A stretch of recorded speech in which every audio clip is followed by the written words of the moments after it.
Hello, welcome to Truth Sentinel, watching over the truth in the news. Today's date is the 15th of June 2014. Welcome to all listeners, thanks for your support. Now in Odessa, Ukraine, where things are quite tranquil. Most of the problems are occurring in East Ukraine, near areas such as Lugansk. Today's news: Ukraine's President Petro Poroshenko has vowed to retaliate after, according to them, Russian separatists shot down a military plane in the east, killing 49 people, mostly troops.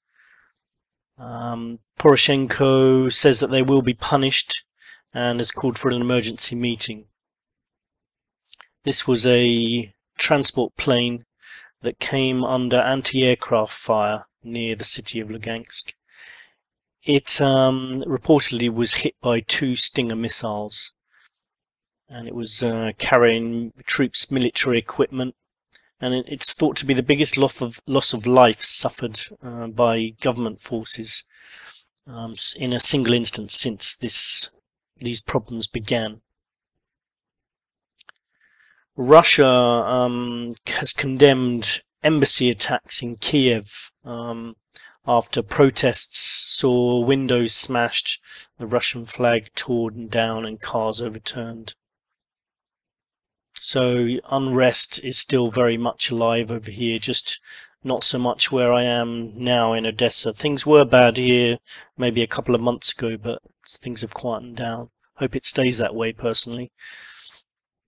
Other news: the Israeli army is conducting house-to-house searches in West Bank looking for 3 teenagers it suspects has been abducted by Hamas.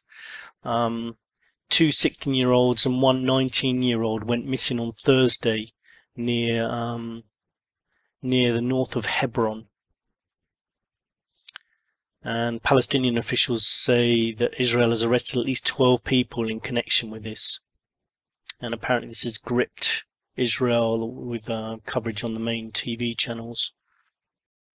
Problems in Iraq again. So all the wars over the last couple of decades, apparently we were told that they've made the world a safer place, but it looks like they've made things either worse or certainly not good. So US has deployed warships amid this crisis, and a US aircraft carrier is going to take up a position in the Gulf so that President Obama has some military options if the situation deteriorates. I mean, deteriorates from what? It's never really been good over there, has it? Iran is ready to assist the Iraqi government, President Hassan Rouhani has said. But he's denied that Iran has sent any troops, but he's told the BBC that over 100 Iranian Revolutionary Guards had entered the country to provide military training and advice. Insurgents have seized several major cities, including Mosul, and are closing in on Baghdad. They look at Iraq's Shia majority as infidels. The Islamist State in Iraq, also known as ISIS, is a hardline Islamist militant group that grew up during the US-led occupation from 2003 to 2011. It's one of several jihadist militias fighting the rule of al-Assad in neighbouring Syria. Also in Pakistan, 100 militants were killed overnight in airstrikes in the northwest tribal region bordering Afghanistan. In the week's news, thousands of Iraqi civilians are signing up to fight ISIS, those Sunni Arab jihadists, which are also in Syria. ISIS has beaten Iraqi security forces in their advance through the nation, leading Prime Minister Nouri al-Maliki to announce that civilians would be armed for offensives against these militants. And the volunteer effort received a boost from words of encouragement from the Grand Ayatollah al-Sistani, top Shiite cleric across Iraq. Citizens who are able to bear arms and fight terrorists defending their country and their people and their holy places should volunteer, and if they sacrifice their lives for the cause of defending their countries, you'll be a martyr. So that's something to look forward to for them. I mean, I sometimes wonder what happens if one day all Muslim clerics get together and announce that all infidels should be killed. I think it's one of the fears of non-Muslims. I mean, it's slightly alarmist, of course, but it's a problem with organised religions and ones that have men in charge, called clerics, who wield power, but they're not gods. I mean, anyone who's on this planet, in my opinion, they're just men. You know, you can say what you like, but they don't have any more intelligence than anyone else, or at least not that much. I just think there's a concern that they can say and do stuff or come to an opinion, and they have a lot of control over people. That's not intended to offend any Muslims that are listening, but I would invite any particular Muslim with authority that would like to come on and defend the religion and get rid of some of the negative connotations that the Islam and the Muslim religion has picked up from the media, to come and talk to us, because this is part of the problem. There's not enough talking about this.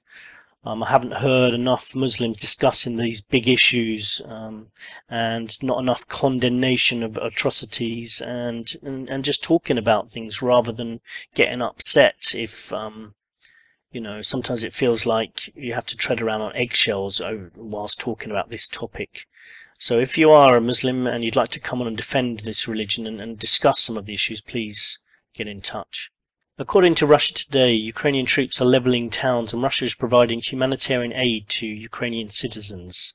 Russia Today used to be a good channel, but it's so biased and full of propaganda now that it's only good to watch it to get one very biased side of a story.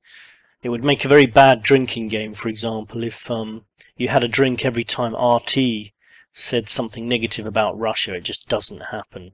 You'll just be sitting with your glass in hand and not drinking a drop.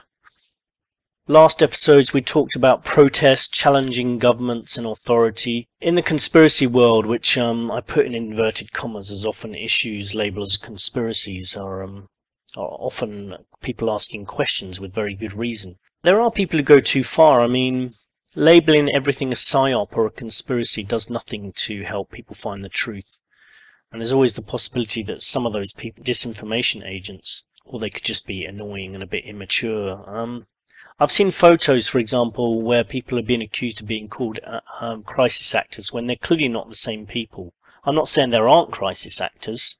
With Sandy Hook, there's definitely questions to be asked there, but we don't have to extend that to every single world event. And if you put two photos alongside each other and they're vaguely similar, like they've got the same colour hair, that's not the same as being the same person. I just find those a bit stupid, and it just makes people look a bit bonkers, you know. We have to question everything, but also we have to be intelligent about it. There's a lot of questions being asked about world events because the official line of events doesn't add up. For example, with 9/11, with the JFK assassination, with the Boston bombing, with Sandy Hook, Roswell, Lady Diana's death, Michael Hastings' death, David Kelly's death, chemtrails, fluoride in the water, Bohemian Grove, Bilderberg Group.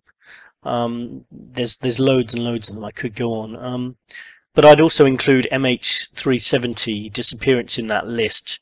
There's a lot of things that occurred around that situation that do not add up.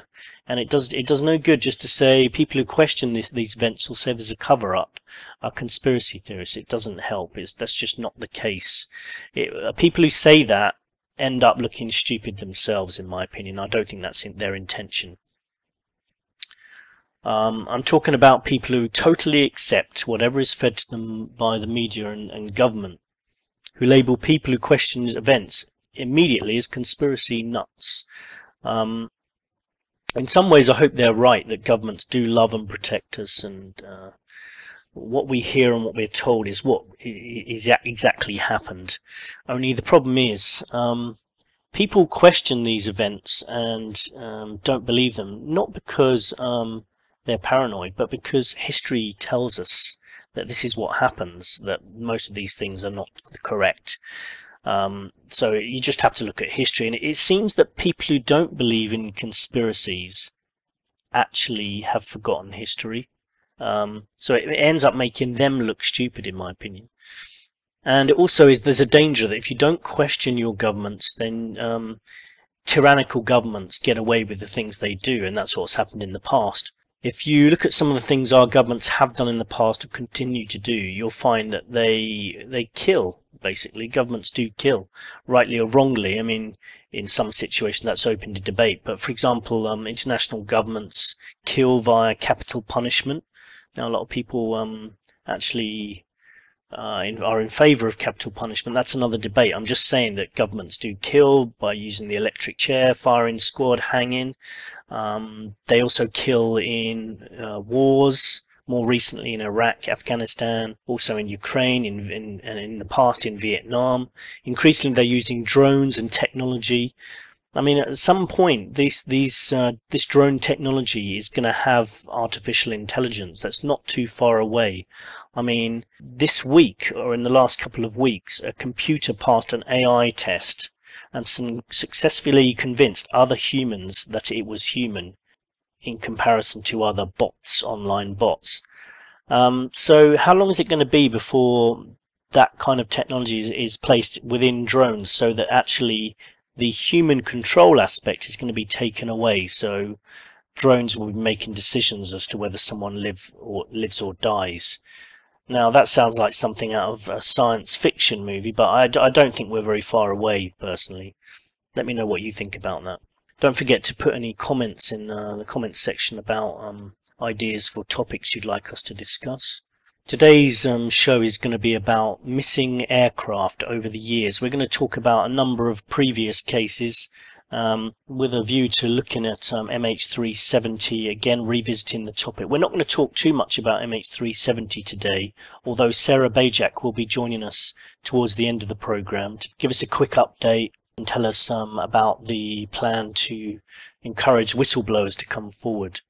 Soon we're going to go to Anthony, our academic researcher from the University of Bilkent, to talk about missing planes. I just wanted to go through a little bit of a summary of some of the missing planes over the years. I mean, today in the last couple of days we had the Ukrainian plane being shot down by pro-Russian rebels. I use those terms, I mean, pro-Russian or activists, if you like. That was with 50 people on board. We also, in the last few days, I think on Friday the 13th, Richard Rockefeller, the son of David Rockefeller, was piloting a small plane that crashed shortly after takeoff. Obviously, some people are going to be saying that was because he wasn't towing the family line, but who knows. There's been all kinds of missing planes over the years. I'm just going to run through a couple, run through some. There was a joyride plane. It was dubbed the joyride plane because it was believed that a lot of people on board were drinking alcohol. Crashed in the Urals with 13 people on board. It wasn't discovered until a year later, so it was missing, but it was found in a swamp in the same region as the Dyatlov Pass incident, which we're going to be covering on another episode. So some people say that's got some kind of spooky connection, but there was Iran flight 655, which was bound from Tehran to Dubai, shot down by the United States. So people who think that passenger planes don't get shot down, just look at history. There's lots of cases of them. Itavia flight 870 was going over the Tyrrhenian Sea between Ponza and Ustica, killed all people on board, and there was a lot of questions as to how it was brought down. It was eventually ruled by Italy's top criminal court that there was plenty of evidence that the flight was brought down by a missile, despite initially that not being the case, that being denied. So again, cases of planes going down and no government involvement. Later on, it turns out that everyone accepts that there was government involvement. So what I'm trying to say is, looking at history, you can see that there has been cover-ups. In 1951, there was a military flight from New Mexico to Suffolk, England, and it had to stage an emergency landing in the sea following an in-flight fire. Despite the landing going well and a successful evacuation taking place, this was done sort of over the radio. When rescuers arrived on the scene, they saw all the flares going up, so they knew everyone had evacuated. But when they got there, there was no sign of the 53 passengers of the aircraft. Some people speculate the Soviet submarines came and took the passengers. Polish Air Force Tu-154, which we're going to discuss with Anthony a bit. This crashed with quite a large number, including the President of Poland, quite a large number of people, I think 96 people on board. A lot of conspiracy theories surrounding that. There's a documentary online which suggests that even some passengers who may have survived were shot by the Russians. I'm not saying that's true or not, that's just what you can find online. There was a Flying Tiger Line flight 739, which was a flight in 1932 carrying 19 military personnel, took off from Guam but never arrived at its destination in the Philippines. There was no distress call, and no wreckage has ever been found.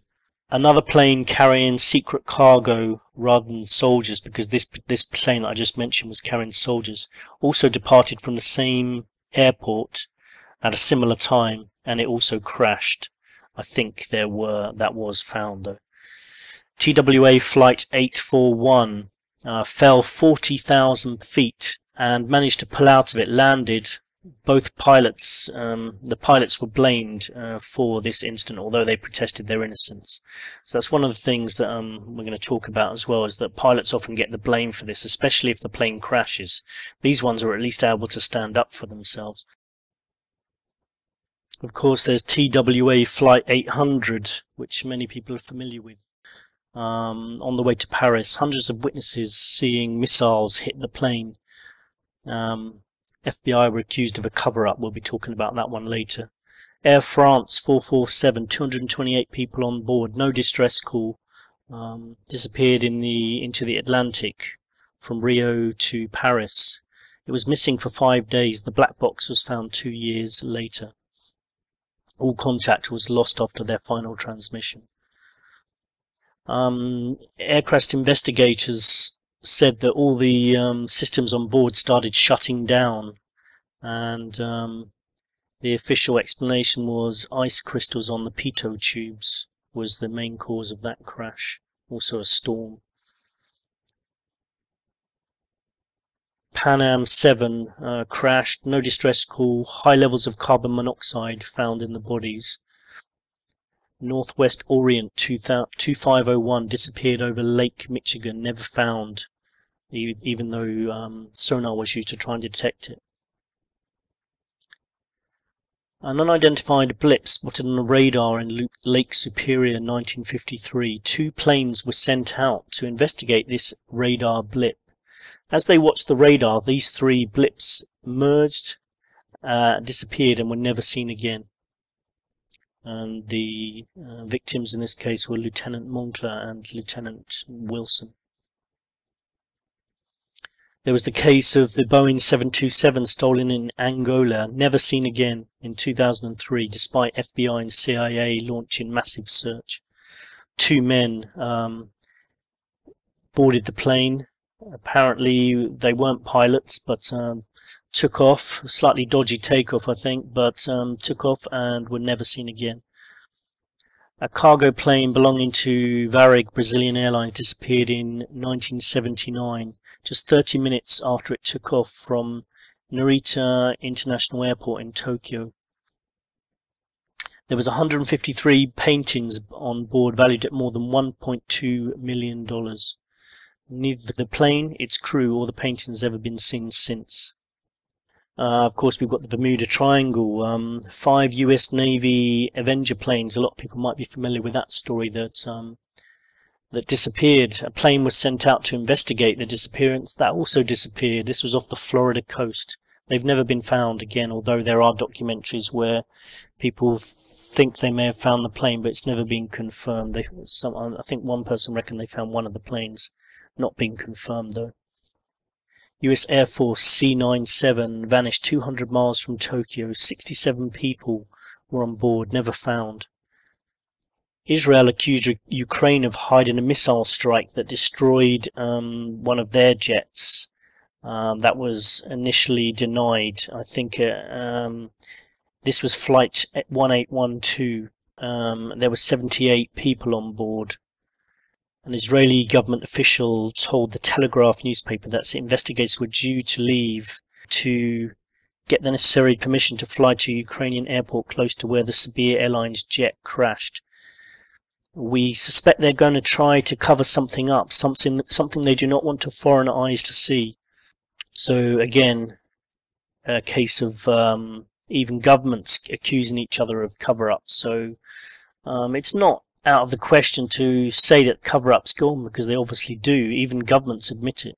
Malaysian Airlines Flight 653 1977 hijacked mid-air and crashed. No bodies ever recovered. Flight KAL-07 shot down by Russians, but no bodies ever found. And we're going to be talking about that later. Korean Airlines Flight 902 failed to respond to Soviet ground control and interceptors. Soviet air defense initially identified it as part of the US Air Reconnaissance Force, which carried out thousands of flights along Soviet borders. Captain Alexander Bozov, pilot of the Su-15 that brought down Flight 902, saw Asian characters on the tail of the Korean aircraft and reported this to ground control. Despite this, Vladimir Zarkov, commander of the 21st Soviet Air Defense Corps, ordered Bosov to take down the plane as the plane failed to respond to repeated orders to land. So they opened fire, took the plane down and killed 2 of the 109 total passengers and crew members aboard. The plane actually did manage to make an emergency landing on a frozen lake, so at least the majority of passengers survived in that case.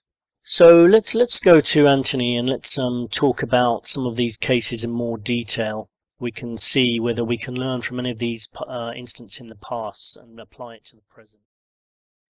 Hello, Anthony. Hi, Scott. How's things with you? Oh, not too bad, not too bad. It's been a quiet week here in Turkey, but I hear you're back in Odessa. How are things there? Well, things are surprisingly nice here. I mean, last time I left, there were crowds marching down the street towards my taxi. There was bombs going off and guns being fired in the centre. So it's a place of peace and tranquility. People sunbathing. It's beautiful weather here. People are hitting the beaches and sitting outside cafes. So it couldn't be any more different. But of course, a lot of the fighting and the bloodshed seems to be going on in East Ukraine now. Yeah. Yesterday was a particularly intense day, I heard. Well, I think they had the highest death toll yesterday because a military plane was shot down. 49 Ukrainian service personnel on board. That was in eastern Ukraine near Lugansk. I really hope this comes to an end soon. It is just feeding the country into its own mincer. I think it has to stop soon. Yeah, I mean this plane was carrying troops and military equipment, and it does seem strange they seem to be getting hold of the military equipment like these Stinger missiles, which are apparently what brought this plane down, and the tanks we've been seeing. This doesn't seem like the kind of equipment you'd normally expect citizens to be able to get hold of.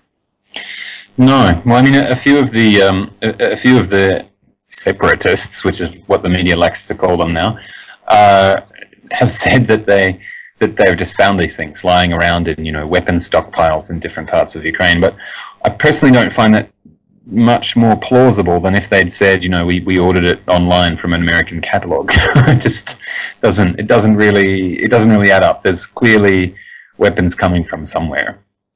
You're a conspiracy theorist, Anthony. I am a wacky conspiracy theorist. Yeah, you nut job. I mean, of course they found the tanks and the missiles lying around. Some of them at the back of shops. Yeah. No. So things have got worse in East Ukraine, and it's very easy when you're in a country, and like I'm in Odessa now, and people are walking around, the sun's out, and there's no feelings of of nervousness here at all at the moment. It's very easy to forget what's happening in the same country, another part of the country, that people are dying, you know. Yeah, yeah, it's crazy. My wife is in Lviv now, and I think almost everybody thought me completely insane for letting her go there, if that's the right word, for not trying to talk her out of it. But Lviv is the same at the moment. It's the distance between Lviv and Donetsk, because Ukraine is such a huge country. The difference between the distance between Lviv and Donetsk it's like Paris to Prague. So.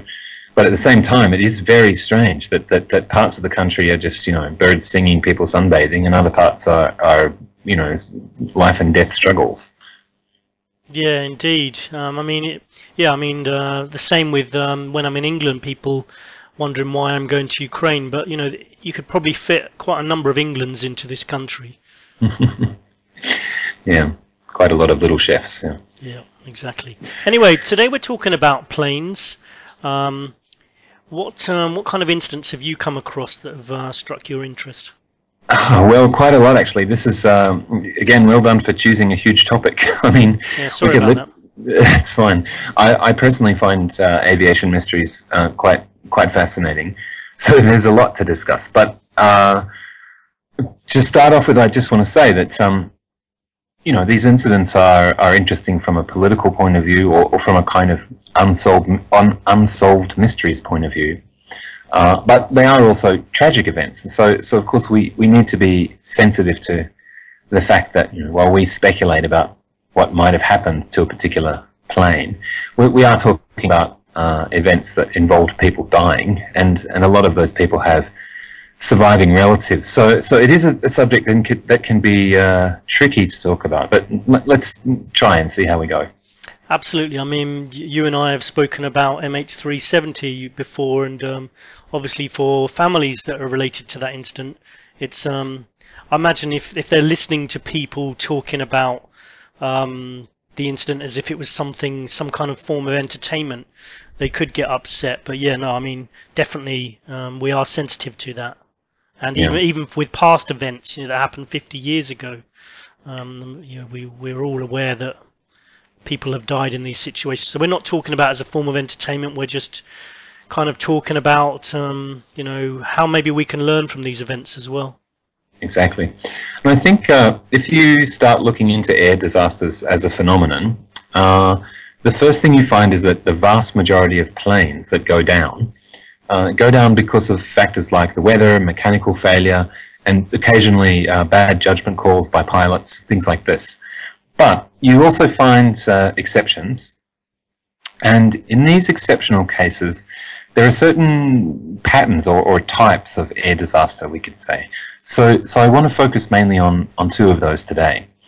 The first one is that in a surprisingly large number of cases, there's some kind of involvement by either the government or the military.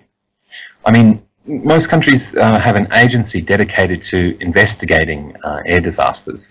So to that extent, any crash or mysterious happening involving an airplane automatically becomes a government matter. But we'll talk about those agencies a bit later. I'm thinking here of other types of government involvement.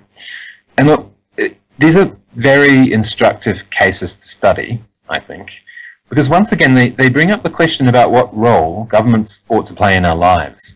So very often when they're involved, it's not in a good way. Either they're shooting down civilian airliners, and those are extreme cases, but they have happened, or they're blocking or influencing an investigation, or they simply have information that they decide not to release to grieving relatives for political reasons.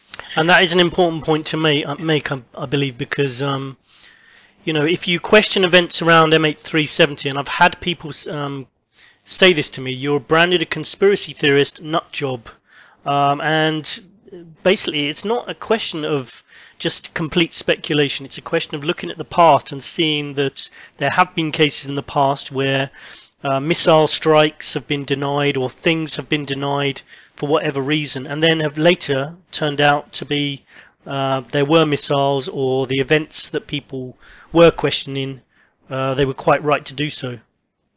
Yeah, there are cases where a very long time after the fact, a government will come out and say, yes, this did happen. We'll talk about one a little bit later, I think. Well, we may talk about one, which was the Katyn massacre in Poland, denied for, well, decades. But after the fall of the Soviet Union, the Russian government slowly came around to the point where it could acknowledge this massacre and apologize to the victims. And that does happen. It's happened with a few air disasters as well. But of course, at the time, if you are peddling the theory, for example, that a missile shot down an airplane, and the government is saying, well, no, it didn't. Yeah, there are people who are quite intolerant about that. Indeed. And what kind of cases were you going to talk about today? What was the first one? Well, I wanted to talk about the missile cases, so to speak. There's some rather famous ones, like Korean Airlines Flight 007. This was a Boeing 747 on a flight from New York to Seoul via Anchorage in 1983. Now, to fly that route in the 1980s, you had to pass reasonably close, but not perilously close, to Soviet airspace. And it was something that pilots had to be careful of, because the Americans had been deliberately sending surveillance planes into those parts of the USSR's airspace as a kind of what the Russians would call provokacja, a provocative gesture. And some of these planes, if you viewed them from underneath, had a specific kind of engine configuration that looked a lot like a Boeing 747. So there was definitely a risk there on long-haul flights.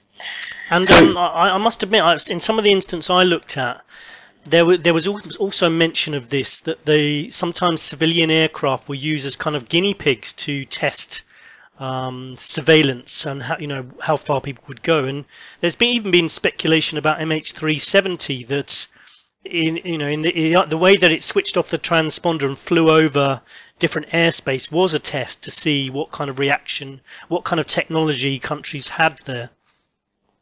Yeah, and I'll tell you something else. The switching off the transponder thing has been an extremely effective technique in the past. I want to talk to you about another case of that a bit later. Okay. But this Flight 007, the Korean Airlines flight, got disastrously off course, and it flew over Sakhalin Island, which was Soviet territory, and it was shot down by a Russian fighter jet using 2 missiles. The thing is, though, when it was hit, the aircraft was already back in international waters, so it had passed over the island and was outside of the boundaries. Now, the Soviet military painted this whole incident as one in which the 747 pilots ignored all kinds of protocols, they behaved suspiciously, changing their altitude, their plane looked like a spy plane, and all kinds of things. They're supposed to fire warning shots, aren't they, before they take a plane down? Yeah, across the bow of the plane, I believe it is. Across the nose, I should say. They also said that because of Arctic winds and the fact that their intercept fighters had been out on a mission and were coming back, so they were low on fuel, they couldn't do the usual fly alongside protocol, which is standard when you need to identify whether a plane is military or civilian. But it turned out later that the actual fighter pilot knew it was a civilian plane, or at least he's officially said that he knew this. And this is Major Gennady Osipovich. Yes, Osipovich, that's right. And what he said was, I could see rows of windows and I knew it was a Boeing, but I didn't tell air traffic control it was a Boeing, and they didn't ask. So either that's true and he is a fanatic, or he's being used as a scapegoat. And I personally think both of these are possible. Yeah, because I read the transcript as well, and if it is true that what he said, he seemed extremely casual and a bit flippant about the whole thing, despite the fact we're talking about 269 passengers and crew being killed in this incident. Yeah, he did. He was talking about how it didn't make any difference because sometimes civilian planes are used for military purposes and so on. Really, not a not a cuddly toy kind of guy, really. But yeah, look at the time, when that happened, the Reagan administration, whose leader we're now told, helped to end the Cold War, though in fact he didn't do any such thing. The Reagan administration used it to ramp up the rhetoric against the evil empire. You know, they'd already been doing all kinds of stuff to stoke fears inside the USSR of a nuclear first strike. So everything from ordering Pershing missiles to be installed in Europe and pointed straight at Russia, to holding they held the largest ever naval fleet exercise in history in the North Pacific, right near the border where the Korean plane was shot down just a couple of months before. So, you know, the Russians were understandably very worried about what Reagan's intentions were. Yeah. And so this, if you add it all up, it's a classic case of where the pilots made an error. They'd drifted so far off course that they were out of range of the usual beacon signals that can tell you you're drifting. Yeah. But it was the actions of governments and the military which made that a far more dangerous situation than it should have been. And I mean, talking about suppression of evidence, apparently the evidence was suppressed by the Soviets. The flight data recorders were only released 8 years later after the collapse of the Soviet Union. That's right. That's right. They suppressed all of that, and in fact, there were conspiracy theories based on the fact that bodily remains didn't appear. Conspiracy theories that all of the passengers had somehow been captured and were being held prisoner, but that turned out not to be the case. But it was born of what wasn't the case. What, they did find bodies, or? Yeah, in the end, the Russian Federation produced human remains, but but were they the same passengers? This I can neither confirm nor deny, Scott. If you go forward a few years from that, then you come to Iran Air Flight 665. And this was a civilian airliner shot down by an American warship in 1988. And this happened against the background of the Iran-Iraq war. During that war, the US military was doing its usual global watchdog thing, or if we're honest, it's global energy source watchdog thing. So there were warships patrolling the Straits of Hormuz in the Persian Gulf, and one of them, called the Vincennes, shot down this airliner. It was well and truly inside Iranian airspace. I mean, there was no question at all, and the US government had to issue an apology about it. The thing is, though, I actually saw an Australian documentary on this, and they pointed the finger directly at the commander of the warship, who was rather hilariously named Will Rogers. You know, they said there were reports of Rogers being trigger-happy and going off mission to try and provoke a crisis, and apparently his boat had even earned a nickname, the Robo-Cruiser. And then they continued and said not everyone in the US Navy really wanted to put the warship in the Gulf in the first place. So they were really backpedaling away from this issue and putting this guy into the role of sole aggressor, you know. And look, I think that reading of events is possible, but I also think we have to bear in mind that the US and other governments have a long tradition of pinning their institutional mischief on private individuals. You know, we could go back to Lee Harvey Oswald and well beyond if you want to. And it is a very useful strategy to point at the guy who, you know, pulled the trigger or gave a command and say he was a loose cannon. It was all his fault. We had nothing to do with it. And indeed, in a lot of these plane incidents, and particularly in the crashes, they often try and pin the fault on the pilots as well, rather than blaming the plane. In which case, companies like Boeing would have to make very expensive adjustments, or blaming others. You know. Yeah, they do. I mean, pilot error is always one of the first things looked at. And occasionally it turns out to be the real cause, but very often it's either a much more complex combination of things, or it's something completely different. Yeah. But in this case, I mean, using this guy as the scapegoat just seems silly. I mean, if you are a loose cannon, how do you get your hands on a naval warship? It just doesn't seem very likely that you could, you know.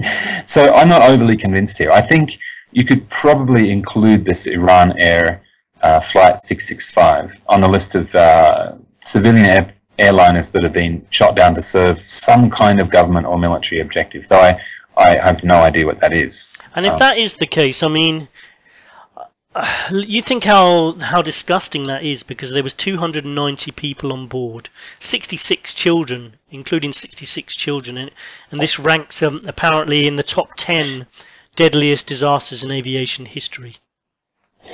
Yeah, yeah, but I mean, you know, we've seen things like this happen. It's a very, for me, a very strange way to go about things, but we have seen it happen.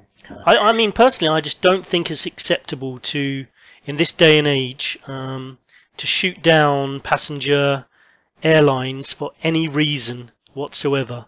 There should be enough technology to know that it's a passenger airline, and enough knowledge, surveillance knowledge, to know that these are passengers. It's not a spy plane or anything like that, you know. And just because one of these may drift into the wrong airspace, this one actually didn't even do that. You said, right? It wasn't even in the wrong airspace. Even if it was, like in the previous case you talked about, it's not acceptable to shoot down people, especially if you haven't made contact. Which the previous case you talked about, the KAL-07, they tried to contact them on a military airwave, which the passenger airline had no receiver to receive that message. I mean, that's right. So he was, you know, in military terms, maintaining radio silence, and the next thing you do is try and establish visual contact. But the military's excuse was, our planes are nearly out of fuel, we couldn't do it. Which is, I mean, I don't know. Like, I think to some extent it reflects the paranoia of the time. But even that, even so, it's just not a good enough excuse. It's not, and it's again I think it just reminds us that there's nothing wrong with questioning the official line of events, because history has shown us in these two cases you've already mentioned that governments are responsible for the deaths of passengers on airlines. And you know, so there's no reason why they're not going to do it again in the future. That's right. Yeah. If you go again a few years forward from the Iran Air incident, of course you have the infamous TWA Flight 800, which I think is probably one of the most controversial in terms of what you're talking about. Most of your listeners have probably heard about it, but the basic facts, again, it was a Boeing 747. It took off from JFK Airport. It was going to Rome. 12 minutes into the flight, it crashed into the ocean off the coast of New York. Now, the official cause of the crash was a fire in one of the aircraft's fuel tanks. But the cause of that fire could not be definitively established. And even in the official report, the investigators spoke of that the investigators wrote that the fire was most likely caused by an electrical component short-circuiting.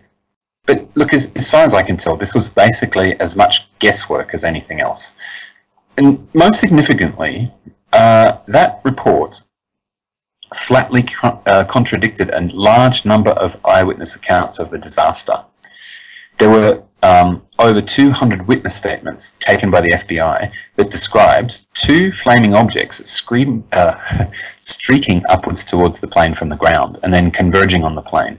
And the behavior of these objects seemed to mirror the behavior of surface-to-air missiles. So there was a ton of speculation about that initially. And as with the UFO phenomenon that we talked about a few weeks ago, initially it was okay to talk about this missile theory, but later it was shut down, and so it was deemed that anybody who went with the missile argument was a nutty conspiracy theorist. I know, and I'm young enough to remember this incident, and I remember the actual before the official response to what caused the crash came out. On the actual the days around this event, I saw people coming on TV saying they saw missiles coming up from the sea. I mean, they were talking about missiles breaking through the water, going up and hitting the plane. I mean, people aren't stupid. You know, I trust witnesses. I trust members of the public way more than I trust these investigations of people who find bits of metal and then say there were no missiles. You know.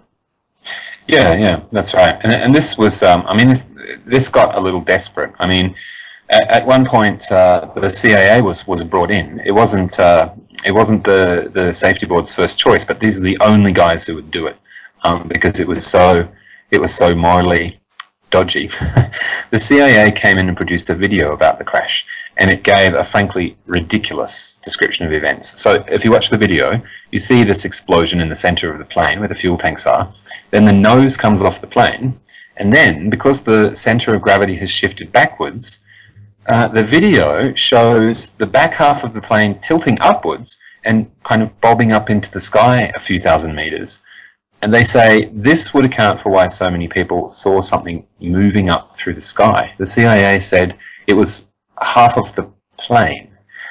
But, I mean, come on. It's silly, and it's against all of the basic principles of aerodynamics. You know? And in fact, some of the original witnesses to that event, I saw a documentary the other day where they listened to this explanation, and they also thought it was ridiculous and laughable, and said that's not what they saw. I mean, it's all very well for people to use computer modeling and to reconstruct events based on fragments. But when these people say that's not what they saw, you have to trust their judgment, you know, especially when you're not talking about one person, you're talking about a number of people. Yeah, it's absolutely not what they saw, and it's absolutely not what would happen if you had half a tube in the air that weighed several thousand tons, open at one end with air rushing into it at about 500 miles an hour. It wouldn't go bobbing happily up into the sky. You know, it's just not feasible. And I think that was an indication of how lazy the American government was becoming by then. I mean, the justification of the war in Iraq 6 years later was so flimsy and so transparent that I personally was genuinely shocked. I mean, I thought they were capable of far more subtle lies than that. You know, and the same with this video. It just doesn't bear serious consideration. It does seem like they're becoming very lazy with their cover-ups these days. I mean, I don't know what you think about the Osama bin Laden raid, but personally I think that's a bit of a joke as well. I mean, they say that they killed Osama bin Laden in that raid, and then they say, then we took him to sea and buried his body at sea because according to Muslim principles or something, which there's so many holes in that explanation. Number one, what you mean? So we've been looking for this guy for many years.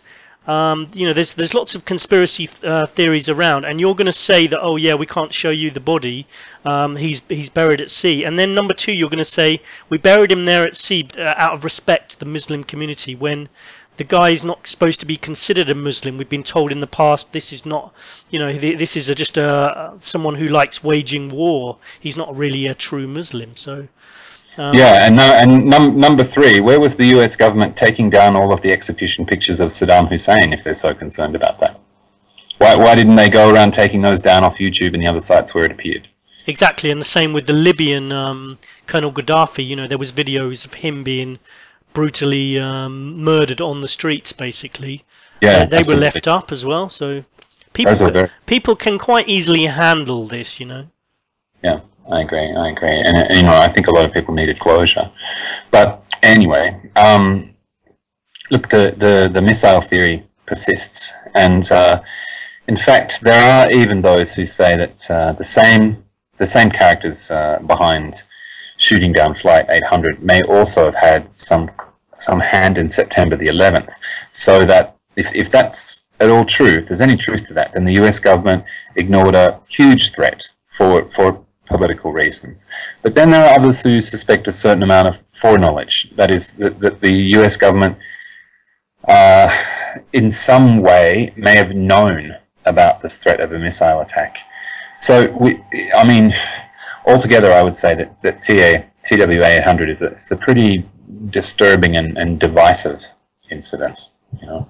And also I read that there were some investigators that, because there was so many people who didn't believe this official line, there were some investigators who managed to get hold of some of the materials from the crash, and showed that actually there was residue towards the center of the plane, I believe, on some of the seats, which showed that it was a missile strike. And these investigators were arrested for tampering with classified materials with intention of causing conspiracy.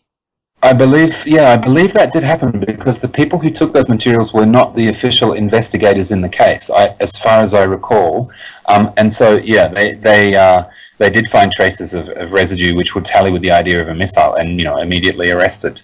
So, where does that leave us? And well, it leaves us thinking: why on earth do people keep questioning people who ask questions, when again we keep having these situations in the past where there's obvious cover-ups going on? Yeah. I mean, I mentioned before, most countries have an agency that deals with transport disasters, or specifically with air disasters. And in the USA, it's the National Transportation Safety Board, the NTSB. Now, I would say, generally speaking, they're relatively uncontroversial as government agencies go, because their people are aviation experts rather than career politicians or bureaucrats, intelligence officers. So generally their job is just to investigate a crash in the hope that they'll learn something which will enable them to do a fix on other aircraft so the same kind of crash won't happen again. But inevitably, once in a while, there is a plane crash that carries some political implications. And here, I think the role of the agencies becomes a bit more questionable. For a start, if there's any possibility of criminal involvement, then the FBI gets involved, and they don't always play nice with the Transportation Safety Board. And certainly in the case of TWA 800, they didn't. They essentially took the investigation over. But also, there have been claims that Bill Clinton put some fairly heavy pressure on investigators and on agencies about Flight 800. It was timed very poorly in terms of upcoming elections, and so when these issues become politicized, then the reliability of the agencies, I think, is sometimes in question. And I just wanted to mention that also in a lot of the instances, not that there's a conspiracy in everything, but there is, if there's bias in the investigation, then that's not, that should be looked at. I mean, for example, Boeing in the past have done their own investigations on their own aircraft, which is clear bias. You can't have the company that's going to be affected by the results doing the investigation, because it could be potentially very expensive. There could be some expensive changes that need to be made, so it's in their own interests for a commercial cover-up. And then you have governments who obviously might be responsible for compensation as well. Yeah, and a big question about Air France 447 concerns exactly this problem. The 447 crashed in the Atlantic Ocean in 2009 en route from Rio de Janeiro to Paris. Everybody on board was killed, and it turned out that the faulty part was something called a pitot tube, which every airplane has. Once you've seen a picture of a pitot tube, you'll be able to see them easily on the outside of every airplane. Which flight was this? This was Air France 447. It went down in 2009. The pitot tubes are meant to measure airspeed, and they have a problem. They had a problem with a particular model of pitot tube that was icing up. And so then the airspeed readings were incorrect, which leaves an aircraft in danger of either flying too fast, which can have disastrous consequences. You can break the sound barrier in a civilian airplane, and the plane is not built to deal with that, or flying too slow and going into a stall. Now, these particular pitot tubes, it was known by the airline that there were faults with them. There had been several faults logged by pilots with the pitot tubes saying the airspeed is just clearly not right, these tubes are icing over. There had been problems with the specific model of pitot tube that Air France was using on its Airbus aircraft. Several of these problems had been logged by pilots who said that the tubes were not giving accurate airspeed readings and recommended that they be looked into. The airline had decided to replace them, but was very slow in replacing them. In fact, the replacement, they were going to be slowly phased in. And it's arguable that had they said, okay, we'll just spend the money now, that plane may have had a better chance of making it back to Paris, and the 250 odd people who died might still be alive. I think it was 228 people. There was no distress call again in this situation. This was the one from Rio to Europe, to Paris, I think. That's right. Yeah. Now, the black box was found 2 years later. From what I know about this particular incident, basically everything started shutting down. Again, the autopilot was initially to blame. There seems to be a lot of very rare incidents that all occurred at the same time, which left me slightly skeptical on their explanation for this event. Apparently, they headed into a storm, which the plane didn't deal with very well. The autopilot disengaged on its own. Everything started shutting down, a bit like my laptop does sometimes for no reason. And then this other very rare incident of supercooled water, which affected the pitot tubes, which doesn't usually happen. And they started to freeze. I mean, why they can't be slightly heated? You'd think because they're very small, these pitot tubes, they're very small. You would think that something that small couldn't bring a plane down, and if it could, why not just make them heated so that the supercooled water doesn't have an effect on them? I believe what may have happened after that tragedy is that pitot tubes may have been fitted with sensors. The plane has several of them, and I think the plane has other means of measuring airspeed that are, kind of backup systems. So if there's a sensor on there telling the pilot that the pitot tube has iced over, the pilot can find other means of finding out or calculating the airspeed of the airplane. But that wasn't the case before. But anyway, I think that in terms of the agencies who investigate, I think that they do a good and sincere job for most of the time, but there are problems, as we've discussed. In the case of TWA 800, because it was deemed a criminal case, then the FBI took over, and there was an official in charge called James Colstrom. He had extensive contact with Clinton over this issue, and of course the report that resulted was, it totally denied the missile theory. Now, 4 years later, it just so happened that on September the 11th, 2001, this official, James Colstrom, was interviewed on CNN.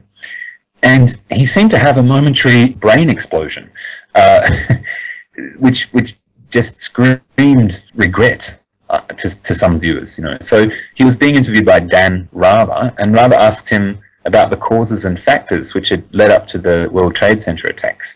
And Colstrom suddenly blurted out on the air, "We need to stop the hypocrisy," to millions of viewers, sounding like a nutty conspiracy theorist himself. And then he quickly caught himself and said, well, not that hypocrisy got us here. I'm not saying that it did, definitely not. So, but he just, I don't know, the mask came down for a second. It was a really interesting moment. Right, that is interesting, yeah.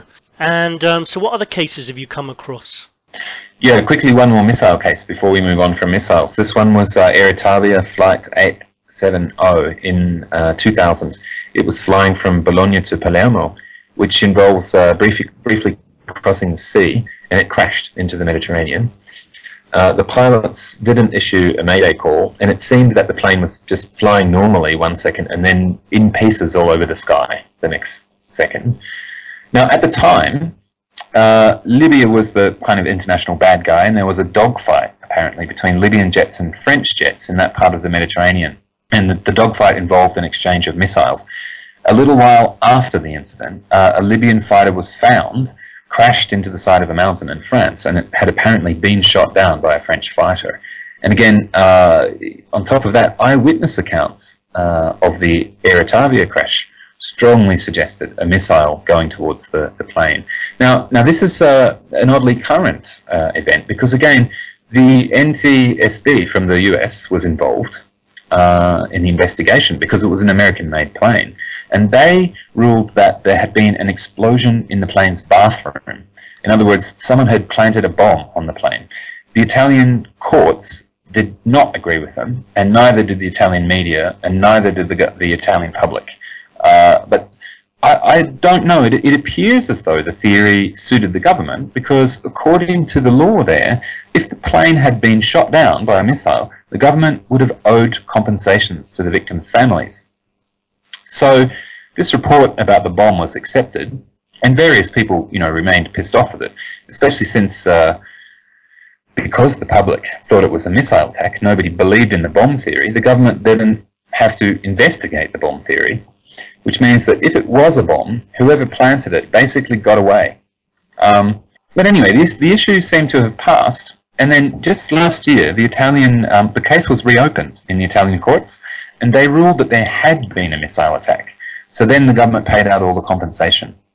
Again, I think it's a really troubling case because there are a number of angles to it, and none of them are particularly good. I mean, if it was a missile and the government chose to ignore that, well, you know, there again, we can ask, if they won't even look after their citizens in a tragic situation like that, what the hell are they even there for? Surely that's their first responsibility, their minimal responsibility as a government. You know, when citizens have lost family and are, you know, possibly financially destitute, if they're not up for that, then why are they?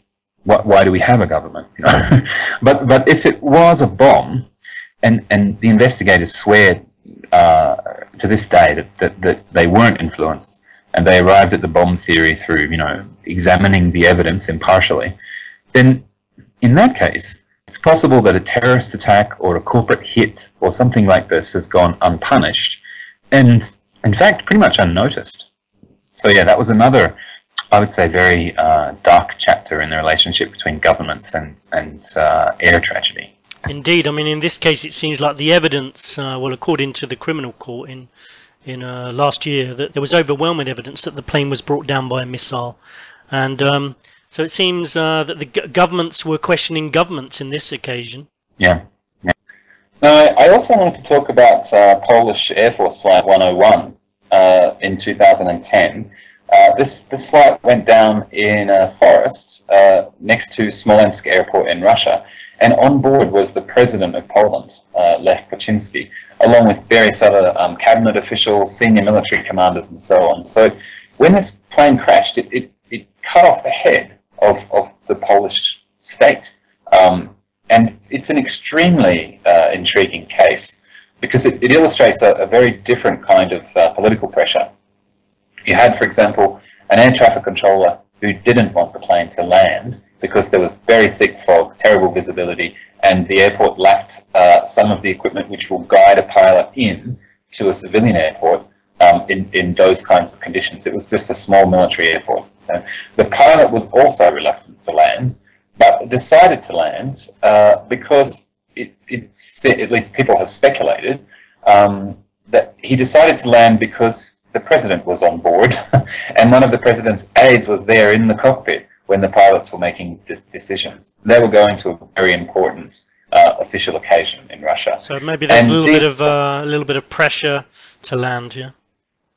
There was, and in fact, the president, Lech Kaczynski, he 3 years before that, I think it was, 2 years before that, he'd flown to Azerbaijan, and the same pilot who flew to Smolensk was the co-pilot on that flight.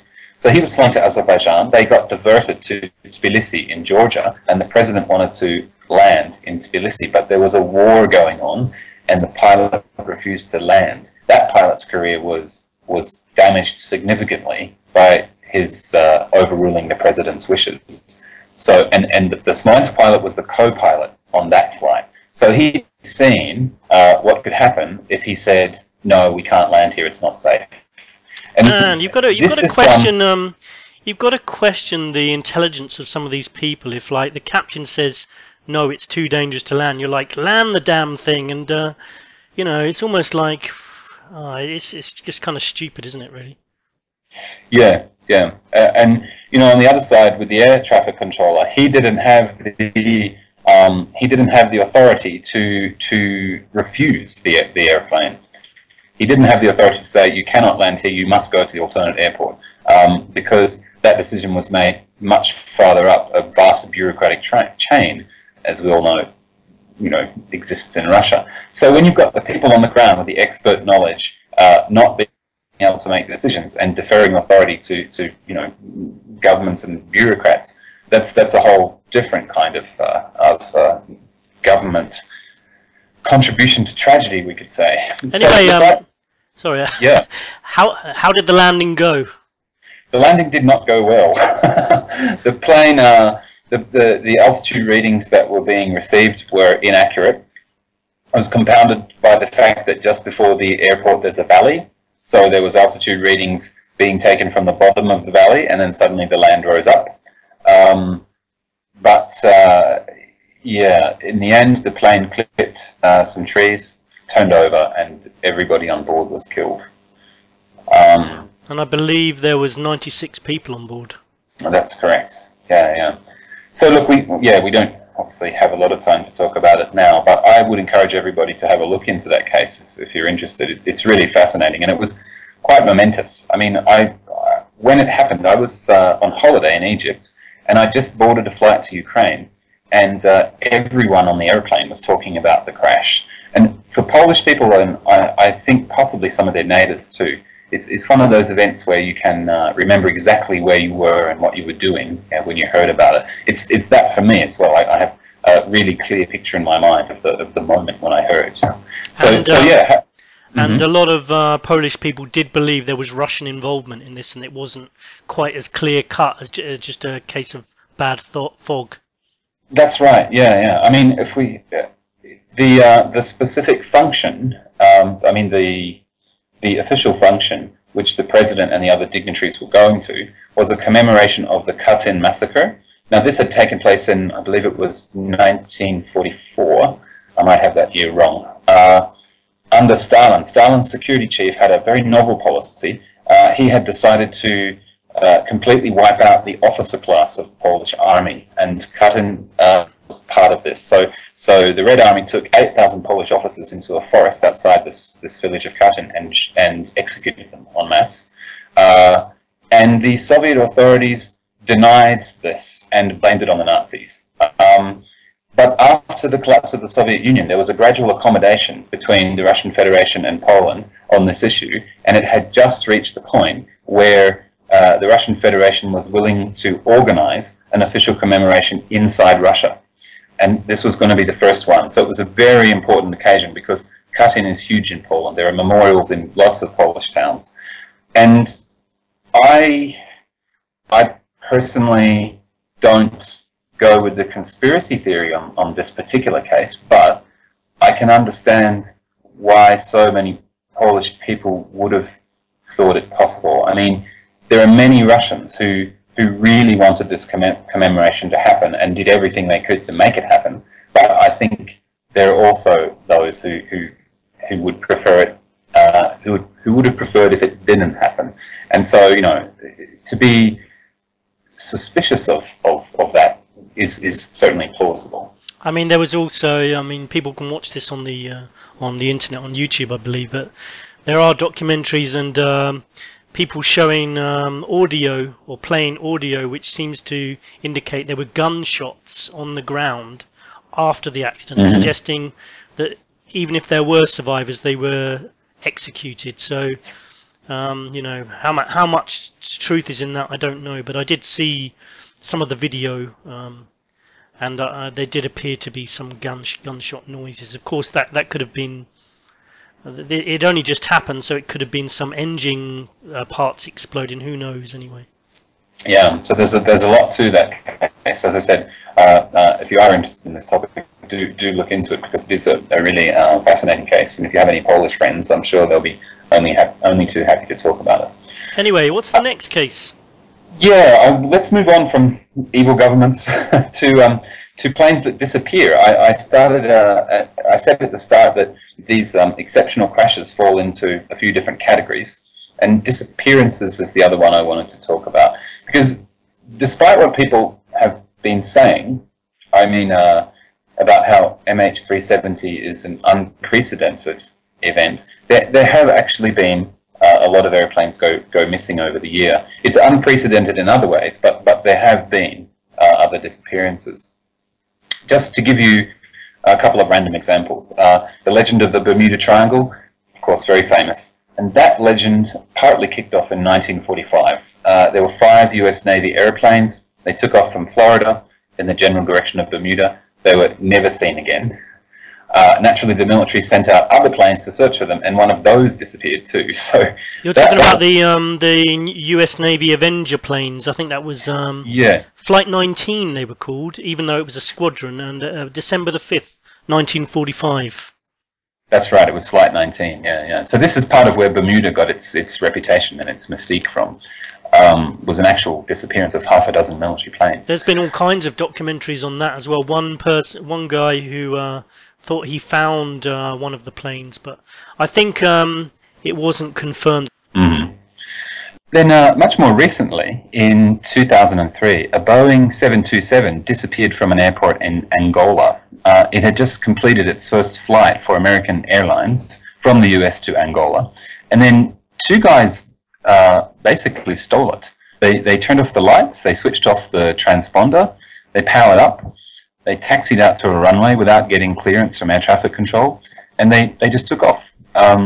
They took off with some difficulty apparently, but they did get the plane off the ground. Now, to me, I've heard about this one, and to me this sounds like a classic sort of maybe a Secret Service operation by another country, because there was two men who did this. Neither of them believed to have been capable of flying the aircraft, which is what I read, which is obviously nonsense, because you can't just get into an aircraft with no knowledge whatsoever and take off with a plane this size. It's not feasible, really. And but it is a very interesting story. I mean, yeah, the FBI and the CIA have been unable to find any remains or any location of this aircraft at all. Yeah, any trace of it just completely vanished. Also, the US Department of Homeland Security and US Central Command, they've all tried to locate this plane. No one's seen the plane, no one's seen the pilots. So quite a mystery. But about the guys who stole the plane, one of these guys was called Ben Padilla, and he was not someone with no clue about how to fly a plane. He was actually a private pilot, and he was a certified flight engineer, which is kind of the third pilot on the flight deck after the co-pilot, and also an air mechanic. So and we know this because Padilla's sister has been hounding the FBI about this since it happened. She believes that they're withholding information about it, and she just will not let it go. And, you know, of course, it would be easy to write her off as a grieving relative who's just, you know, gone a bit nuts, can't accept her brother's disappearance. But if we look at MH370, it's pretty clear that certain governments and their agencies are inclined to hold back information, even if there are, you know, grieving relatives in the mix. So who knows? Maybe Padilla's sister is right, and he was a trained pilot with some purpose that remains mysterious.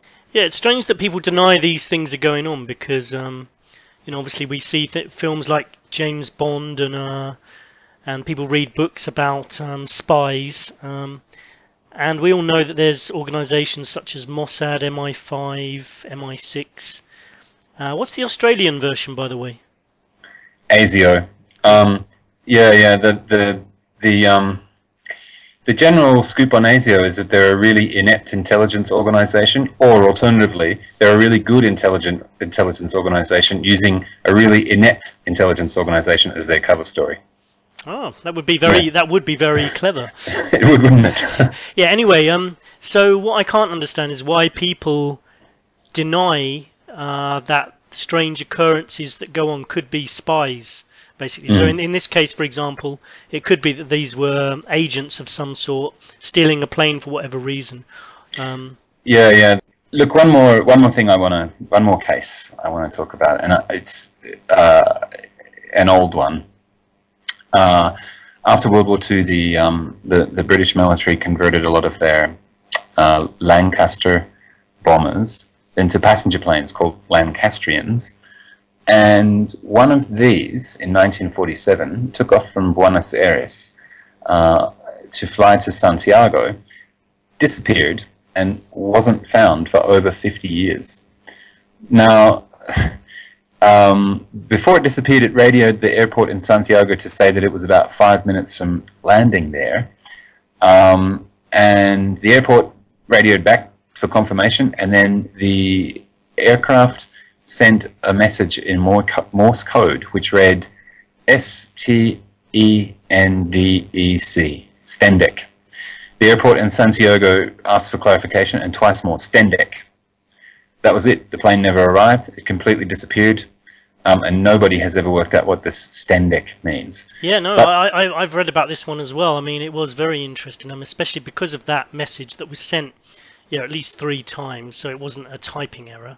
And also because it was, I think it was 4 or 5 minutes away from touchdown. They were literally saying, we're just coming in for landing, Yeah, that's right. So there was a huge search, of course, for this plane. The plane was called the Stardust.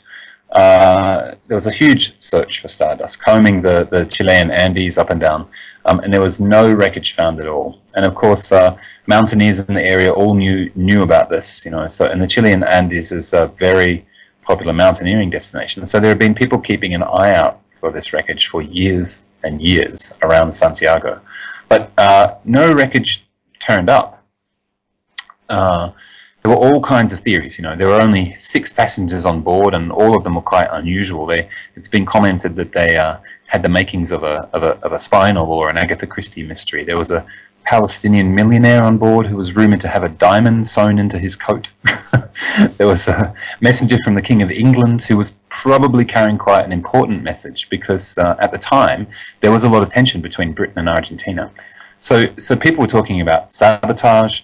And there was also a theory that the plane had been the target of alien abduction. Now, when the BBC produced a documentary about this in 1999, they kind of made this out to be, again, a wacky conspiracy theory. But, this incident occurred in 1947, and as we discussed a few weeks ago, that was the year when the term flying saucer first appeared. And at that time, UFOs hadn't been stigmatized. It was a heyday for sightings, and there was public interest, and there was clearly something unusual going on in the skies around that time. But then the same airline lost 2 more planes. They just vanished. So it was a very unusual situation. And then, I just wanted to mention that Stendek was actually a name adopted by a UFO magazine as well. Yeah, that's right. That's right. Then in the 1990s, suddenly a Rolls-Royce engine turned up on the lower part of a glacier below a mountain called Mount Tupangatu. Tupangatu is one of the biggest peaks in the Andes, and it's only 50 miles from Santiago. And that's right. Now that was about 52 years later. That's right, yeah. So it had been a major target of the original search, and the searchers had combed the mountain exhaustively. There just seemed to be no way that the original search could have missed this huge engine just sitting out in the open on a mountaintop. So again, it just deepened the mystery, And they found. Oh yeah, sorry. You're probably going to say it as well, but they found an inflated wheel that was still inflated as well. Yeah, that's right. Which means that the plane had not experienced. The plane was not coming in for landing. If the plane had been preparing to land, then the landing gear would have gone down, and the tire would have been damaged in the crash. So the perfectly inflated tire means it was inside the aircraft, and that the plane had not been preparing for landing. Also, they found bent back propellers, which is a sure indication that the engines were running when the plane hit the mountain. So there was a search. After the engine was found, there was a search. They found the tire, the propellers, some human remains. But all in all, they only found 10% of the wreckage. Now, it was on a glacier, and the accident investigators had a kind of masterstroke at some point in their investigation, because they could not understand the location of this wreckage and the absence of so much of the wreckage. So they decided to go and talk to an expert on glaciers. And he told them, basically, 50 years ago, this point here where this wreckage, everything that's now here at this point where the wreckage is, would have been towards the top of the mountain, because the glacier is slowly moving. So the pilots had hit the mountain close to the top. Then the glacier had incorporated the wreckage into itself, continued moving down the mountain, reached a point where the temperature was warmer, started to melt, and anything that was at that point was then brought back to the surface. So in other words, the plane had been inside the Earth for 50 years, and 90% of it still is.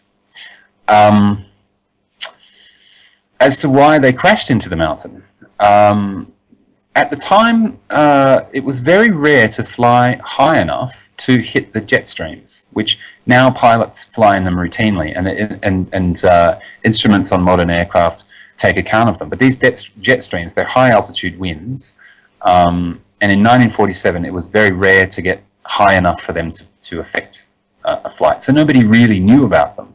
But this flight had to go up to 24,000 feet to get over the mountain, and this put them into a jet stream. Their instruments were not designed to detect it, so they went off course, they lost altitude, and they hit the mountain. Now, I think that although it's a very old crash, stardust is particularly relevant to our situation at the moment with MH370. You know, we talked about government and military involvement, and there are plenty of theories about MH370 that put governments in the picture. I personally think that some of those theories are definitely worth serious consideration. But there's also another factor. We still don't understand the world we live in nearly as well as we like to imagine. You know, and occasionally, that fact bites us on the arse. So this plane disappears supposedly minutes from its destination, and because of the vast amount of stuff we don't know about nature, nobody even guesses the real cause for half a century. And even then, it's only when nature gives us a hand by throwing a Rolls-Royce engine into view that we really start to get it. You know? So I think that's going to continue to be a theme in human history. Stuff will happen, and people have their theories, but ultimately, sometimes we just have no idea what the world is capable of. And obviously, that's a bad thing in cases like MH370. But it's also a good thing in other ways. So, as I said, I think there's a lesson to be learned from this stardust crash. Absolutely, I think so too. But I must admit, I'm not I wouldn't buy that this is a case for MH370 necessarily. I would say it's very, very unlikely. There's definitely a cover-up with MH370, if you ask me, just because of the technology that's around these days that wasn't around in the days of this Stardust incident.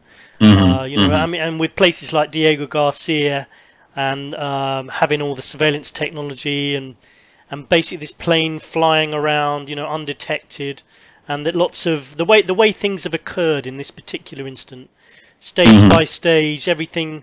I mean, I find it unbelievable, really. Like, you know, with the pings that were found eventually near Australia, and then it turns out that was something like a dolphin that had been tagged or something. And the other day I heard there's new ones all the time.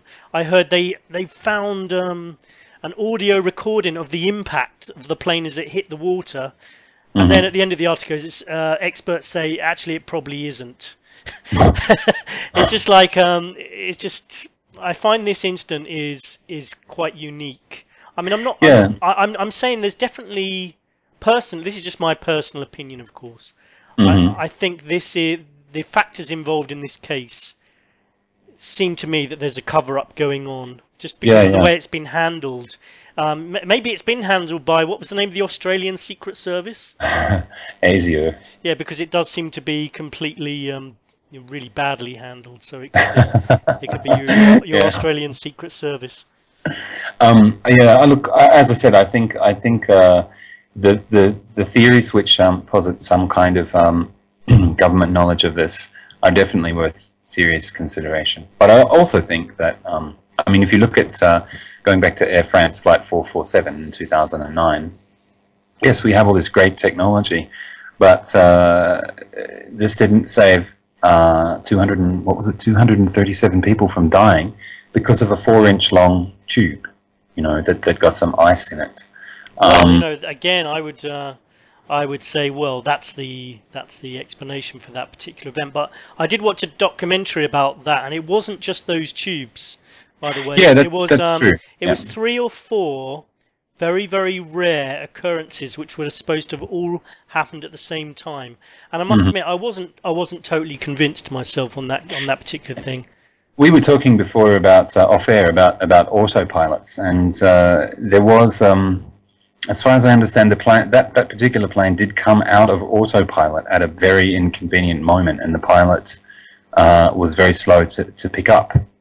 And you mentioned this before, that autopilots are sometimes a gift, in terms of they can make the pilot's job simpler in a tight moment where he has to act now and there are half a dozen things that he has to do at once. The autopilot can deal with 3 or 4 of them and leave the pilot free to deal with the other 1 or 2. Yeah. But they also can be a pitfall, definitely. Certainly in that case, the autopilot was doing strange things to the aeroplane. There's actually been a number of cases where autopilots have inadvertently caused the crash of the plane. On some occasions, pilots have not realised that the autopilot's disengaged, and so they've just carried on relaxing it. In other occasions, the pilots have been unable to deal with the situation that's occurred because they're so unused to actual manual flying. Yeah, there are certain scenarios that I mean, there are many scenarios that are practiced in aircraft simulators. But 2 things about that: you can't predict every possible scenario is the first thing, and the second thing is flying a simulator and flying an aeroplane are not the same thing. In the case of Polish Air Force 101, there was a problem with the autopilot as well. The autopilot has a go-around function, which is where you've probably seen occasionally an aircraft will come down towards the runway on landing, and the pilot will try a landing, realize it's not going to happen because of crosswind or some other kind of interference. And what happens at that point is the pilot presses go around, and that changes all kinds of settings on the plane, flaps and stabilizers and ailerons and so on. So the pilot can concentrate on what he needs to do, which is throttle up. You need speed to get up when you're that low. You need it right now. But with Polish Air Force 101, the pilot did that, engaged the go-around function, and there was about 5 seconds where the go-around function didn't work and the pilot hadn't realized it didn't work or was confused about why nothing was happening. And that definitely contributed to the crash of that plane. So yeah, autopilot can be a trap. Indeed. And what other incidents have you come across? I mean, there are obviously plenty more, which we obviously haven't got time to talk about all of them. I mean, we've got the Bermuda Triangle. There was a lot more planes went missing due to that. There was Korean Airlines Flight 902, or KOL 902, which was another Soviet Union aircraft. I think that may have got shot down, killing 109 passengers. And speaking of pilot error, there was actually a flight in Russia around about 10 years ago, I think, where a pilot let his son into the cockpit to give him a go of the controls at just exactly the wrong moment when the plane suddenly experienced some kind of problem. And just, there was a kid flying the plane at the. It was one of those flights, where the airplane's highly automated, and for most of the flight, the pilots can just sit there and chat. But there are moments in a flight where you need somebody there who knows what they're doing. It was just incredibly bad luck that this kid was sitting in the pilot's seat, and suddenly the plane had a problem, and nobody was able to get him out, because of the smallness of the cockpit, fast enough to save the plane. It was really a terrible incident. We could talk about this all night. Another one I came across was a flight called Flight 1812. This was involving Israel and Ukraine, so it's quite typical. I can't remember the exact date, but basically 78 people killed, and the Israeli government were saying basically that this was a cover-up by the Ukrainians, that they believed that something untoward had happened. And they believed the reason why they were covering it up was to avoid paying compensation. I haven't heard about that. That's a very interesting one. I'm just going to mention a few others in case people want to go and check some others. There was the Uruguayan 571, which I think you'll probably be familiar with. Have you ever seen the film Alive? No.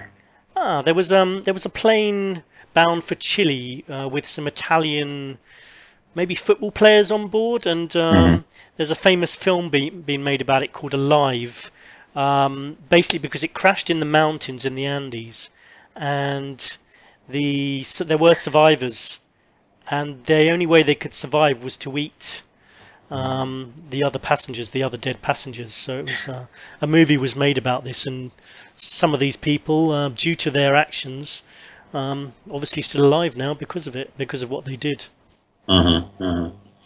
Yeah, that does actually sound a little bit familiar now that you mentioned eating dead passengers. Yeah, it's a bit morbid. Amelia Earhart, have you heard of that case? I mean, I don't know too much about that. Was quite some time ago. I think that was in the 30s. She disappeared as well. There's another guy who disappeared. His name was Frederick Valentich in 1978. Oh, I heard about that one, yeah, and that was interesting because that was to do with UFOs again, wasn't it? Yeah. He actually sent a radio message saying that there was a UFO flying above his airplane. Then he disappeared. Yeah, that's very odd. I mean, some people say that he faked his own disappearance. Yeah. So, what was his name again? Frederick Valentich. So, Frederick, if you are out there, please make contact with us. If you did fake your own death, we'd love you on the show. Sorry, I said we're going to be sensitive, and then I just mocked someone who's disappeared. Never mind. There was another one I came across. An unidentified blip was spotted on a radar in Lake Superior in 1953. So 2 planes were sent out to investigate the blip on the radar. So they watched the 2 blips go towards the 3rd blip. The 3 blips merged, and then those 2 planes were never seen again. Wow, that's spooky, or what? That was that is extremely spooky. That's Lieutenant Moncler and Lieutenant Wilson who disappeared on that occasion. So there are some extremely weird things going on. I mean, that's obviously odd. And actually, I did want to mention, not necessarily saying these are aliens. When I say UFOs, by the way, some of the ones I came across did mention blips on radar that was seen at the same time as planes' disappearance, and in fact MH370 is one of those. I don't know if you saw the radar, the initial radar on the first 2 days of the disappearance. There was a blip that seemed to merge with MH370. Then the plane disappeared. Now, there's different theories as to what this blip was. Some people say it was another plane. I think it was another plane, personally, but some people say it was another plane, and there's different theories as to how this could have affected flight MH370. One theory is that this blip was another plane, and that the MH370 pilot used this other plane to fly very close to it, underneath it, to then fly to its destination. By switching its transponder off, air traffic control would only see one blip on the radar, and it was able to then fly to somewhere like Afghanistan totally undetected by radar because it was flying underneath or above another plane. Which sounds actually quite a credible theory if we're going to look at the hijack scenario. Yeah. Of course, other people are saying this was an unidentified flying object, alien abduction theory. I'm not going to even go there really, but everyone's entitled to their opinions. Yeah, indeed. So thanks ever so much for coming on, Anthony. Scott, it's been a pleasure as always. Bye-bye. So lots of cases there which show that there have been cover-ups and shoot-downs in the past. And so we bring ourselves to flight 370, MH370, which I'm not going to go into again because it's been sort of over-covered, but it disappeared on the 8th of March 2014, less than an hour after takeoff, and really nothing much has been found ever since. Personally, I'm not sure this plane has crashed into the ocean because there would be some debris. Now, if there was, and it did crash, then it's a cover-up, in my opinion. Even if it didn't crash, then there's some kind of hostage situation going on. There's been a cover-up. I'm pretty convinced of that. What do you think? We're going to talk to Sarah Bajc in a moment. And she's basically launched a campaign to try to raise money to pay a whistleblower to come forward. So I hope that's successful. Even books and movies are being made about this incident already. I mean, a new book co-written by a commercial pilot has also claimed the disappearance is no accident and there's a cover-up involved. So let's go over to Sarah to talk about this initiative to find a whistleblower. How are you? Very well, thank you. How are you? Okay, I guess. Having a busy day? Yeah, every single hour has something to take it up. It never ends. Is that a good thing or a bad thing? It's a terrible thing because I'm going to continue to put every ounce of effort I have into this until I can find Philip and bring him home. And so that means I'm going to be very, very busy like this for a very long time because there's an endless amount of work to do. Are you finding any opportunity to have a break? Not particularly.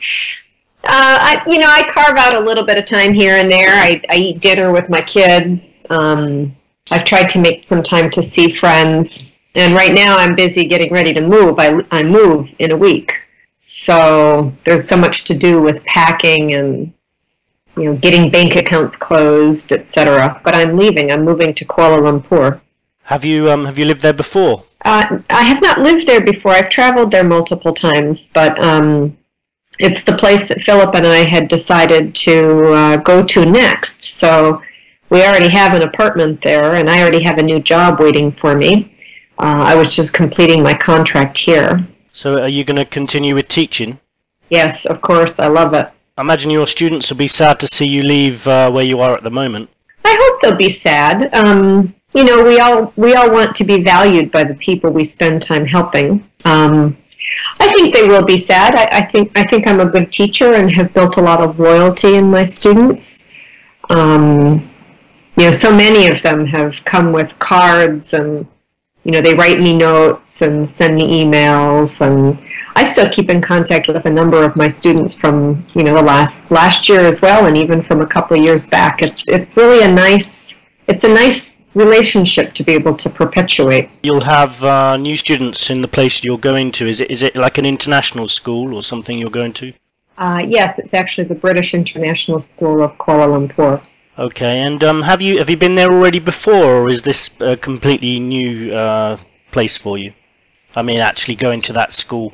Well, I was there to interview with them, and then I've been back to visit them twice, just on a trip, including, I had some meetings with family members of children who were interested in taking my course. So, we call that an options meeting where the kids can kind of decide what kind of classes they want to take. So I teach economics and business. So I've already had a chance to meet a good number of my future students. I had actually already known a few people who lived there. And then I've had friends recommend other friends. So, there's a very long-term expatriate community in KL that I can already kind of step into. But then on top of it, there are 5 different teachers from my current school all going to the Kuala Lumpur area. None to the same school that I'm going to, but we'll be within spitting distance of each other. And they've become very good friends over these last couple of years. I mean, we spoke quite some time ago about MH370 and what had happened, and there wasn't much news at that time. And have you felt like there's been any progress at all since we last spoke? It's not even a matter of feeling. We have made no progress. There is nothing that we know today that is any different from what we knew on March 8th. It does seem that way, doesn't it? Has there been any new analysis of that Inmarsat data? Because they did release some of that data, didn't they? They only released part of what was asked for. So, that, okay, we can learn a few extra things from this, but not much. They really needed to, release the metadata and release, all of the data from the engines, including from the day before and from earlier in the flight. They only released, they omitted like the first 6 entries, and then we know the entries existed, but we don't know what they had in them, and they've eliminated whole columns of content. So, they're clearly hiding something. I mean, they only give it out in little bits and pieces. And I heard about your whistleblower fund. Can you tell us a bit about that?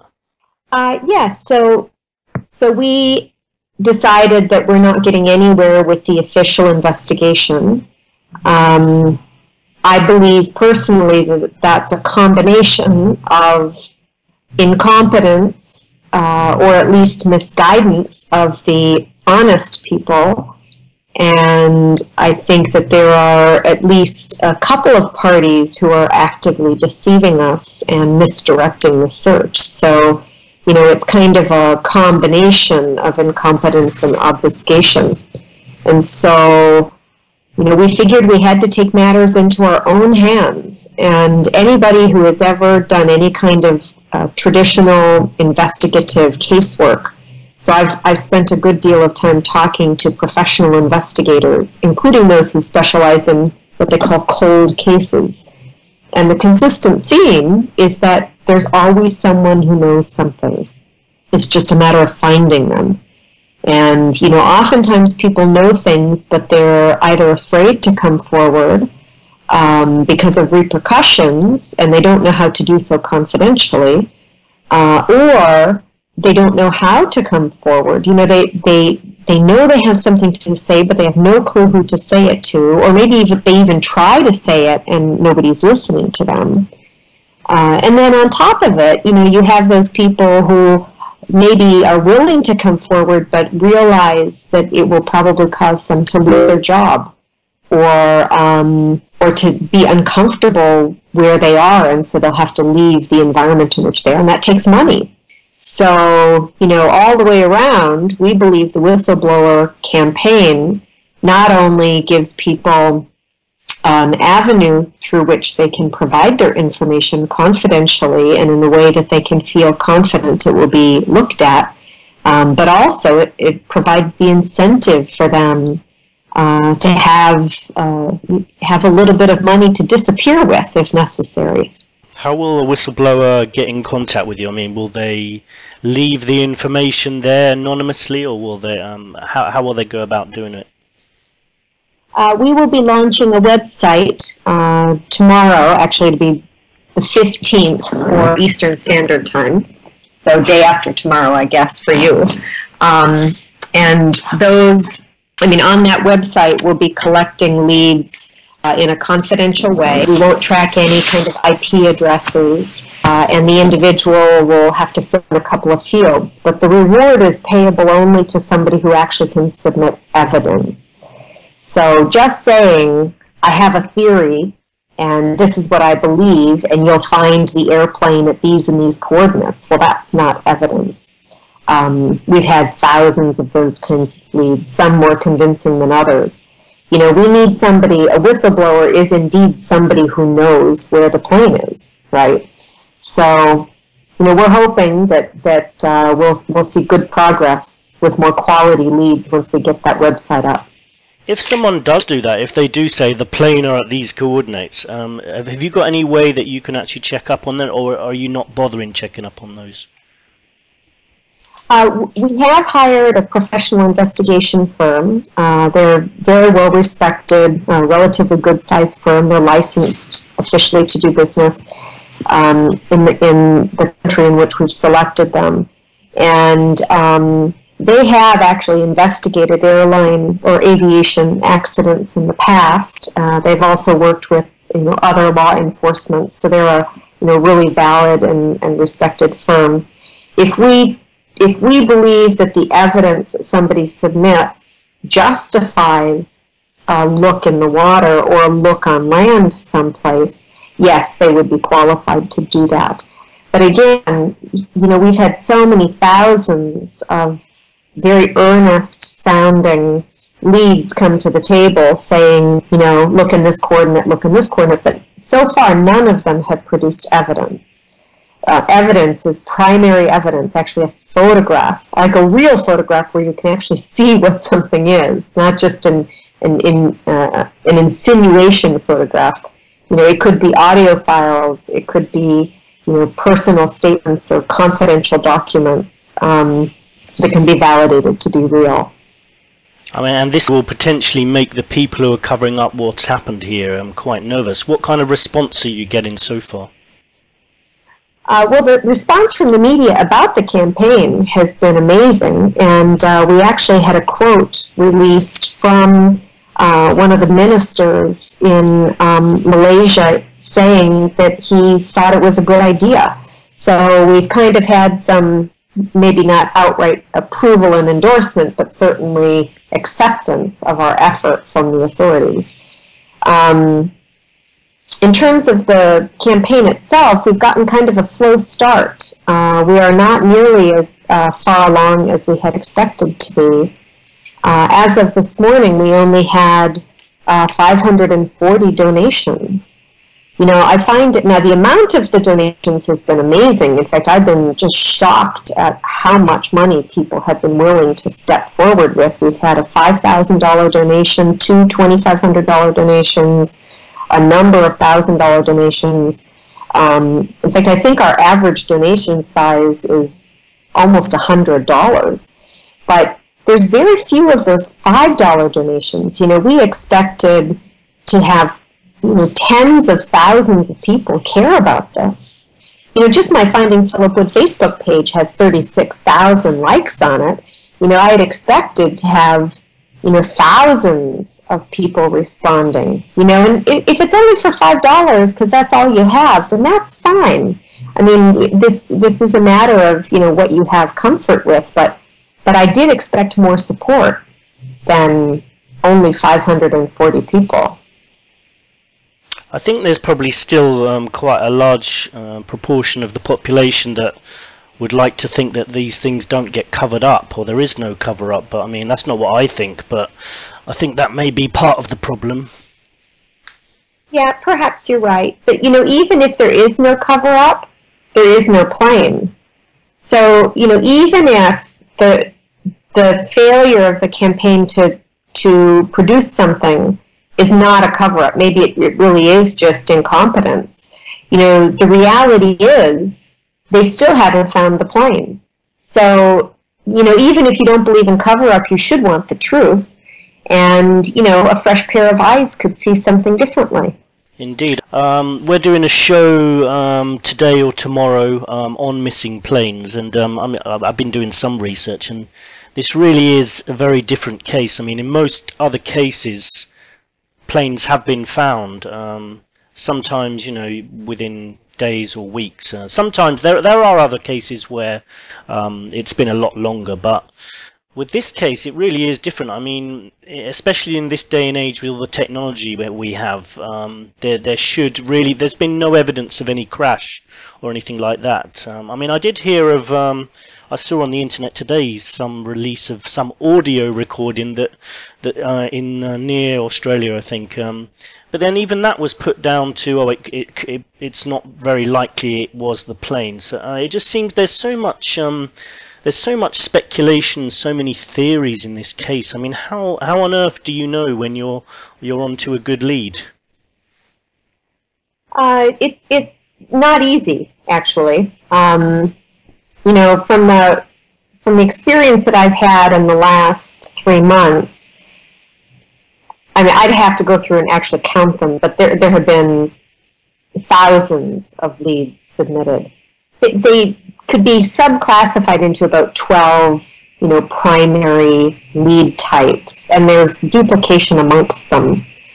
That alone is an indicator that it's probably not right. Do you say what I'm saying? The person who knows where that airplane is probably unique in coming forward. And so my personal belief is that we're going to see the real answer in that one person who can come forward with concrete evidence and say, here's where it is, and it's probably going to be the first time we've seen that. Do you know if there's been any assistance by government agencies like the CIA, FBI, those kind of people? Well, they have offered assistance to me. I mean, both NTSB and the FBI have assigned contacts to interface with me, as has the embassy. But they can't tell me anything at all. I mean, the reality is, the only thing they can tell me is that they can't tell me anything. Right? They can't confirm or deny U.S. involvement in any way. And I tried dozens of different questions, including some I thought were fairly innocuous, and they just refused to answer them. So, you know, I don't know what that says. And what's your plans now? Once this, is there a time limit for this particular whistleblower fund? We gave it 30 days. The Indiegogo fund is the primary one that we had decided to launch, partly because it's the one that both Ethan Hunt, who's one of our governance committee members, and myself had prior experience with. So I've never run a campaign on Indiegogo, but I've donated to a number of causes on Indiegogo and Kickstarter. So those are the two that I'm comfortable with. They're very high-tech focused, product focused. But we will be launching additional campaigns on different sites, probably 2 more sites, maybe 3 more, that cater to different crowds. So, there's probably about a dozen reputable crowdfunding sites globally. And, the sites that have been validated enough that they're not just crooks, right? They're actually real sites and real funding happens, and people get what they're expecting. But of those, I think there's probably 2 or 3 others that would give us a good cross-section of other access, like more European focus, as an example, or more focus into the young crowd, like the college student crowd. We really need this to be, a community effort. Personally, I would far rather have 1 million people supporting this, even at $5 a piece, than just dozens of $100 contributions. Now, clearly, we want the $100 contributions too. If people can afford it and they believe it's important to find the truth, they should give as much as they feel comfortable with. But we really need the masses to step forward. You're voting with your pocketbook that it's not okay for this to go unsolved. And are you focusing any of your efforts on contacting sort of celebrities or people who do have the money?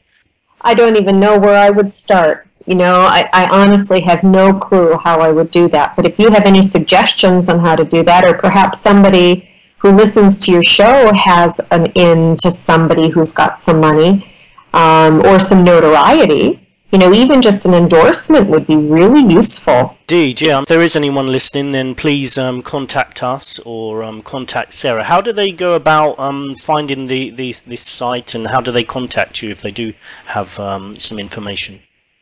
Well, the fundraising site is Indiegogo. That's INDIEGOGO.com. And once there, they can search for reward MH370, and they'll find us. They can also come to the Finding Phillip Wood Facebook page, and there are a number of media interviews that I've done on the reward, as well as links to the reward site.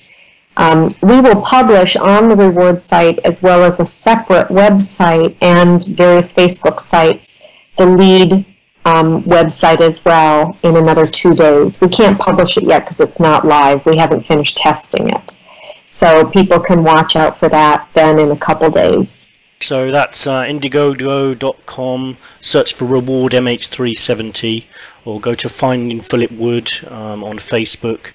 You can also email scottsentinel9@gmail.com if you want to get in touch with Sarah, if you know of any people who do have a lot of money they could contribute to this fund. How are the families getting on at the moment? I think it's become very, very difficult for the families this last month, even worse than before. On the one hand, you think that it would get easier because time has gone by, right? But the only thing that's happening is that the scar tissue has gotten thicker, but the pressure underneath the scar tissue has actually increased as well. It's not only about our loved ones being gone, but it's about the fact that we all believe that there's still a chance they could be alive, and we feel a huge pressure to do something to make a difference and to be able to find them. It's just astounding to me that the world can forget that a plane has gone missing, and it's been allowed to stay missing because of our governments, I believe, withholding information. I agree. This is disturbing for me. In fact, doing this episode that we're doing today or tomorrow on missing planes. I realised that there's quite a lot of missing planes over the years, and yeah, we definitely need answers to every single case, really, just so that we can prevent it from happening again. Absolutely. Now, there is obviously a chance that the plane is somewhere and passengers are still alive. Have you tried to think of a scenario where that could actually take place? I mean, because if they were being held hostage for some reason, why would not the hostage takers have contacted anyone about it? Why would it be a secret, or would this be maybe a government operation where they would have taken the plane for some reason? Have you actually run through any of these scenarios at all, or talked about them with anyone? Oh, of course. You know, of the dozen leading scenarios, about half of the leading theories are making the assumption that the passengers are still alive, or at least some of the passengers are alive.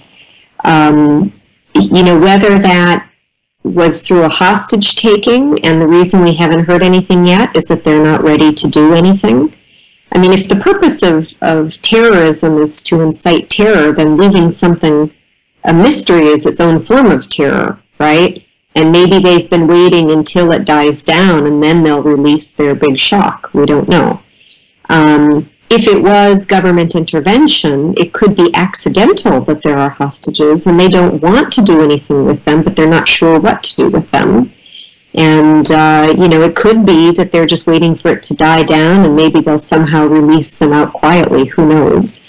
But then, you know, as painful as it is, you know, some of the scenarios have the passengers not being alive, but that doesn't change the fact that we still need to find them.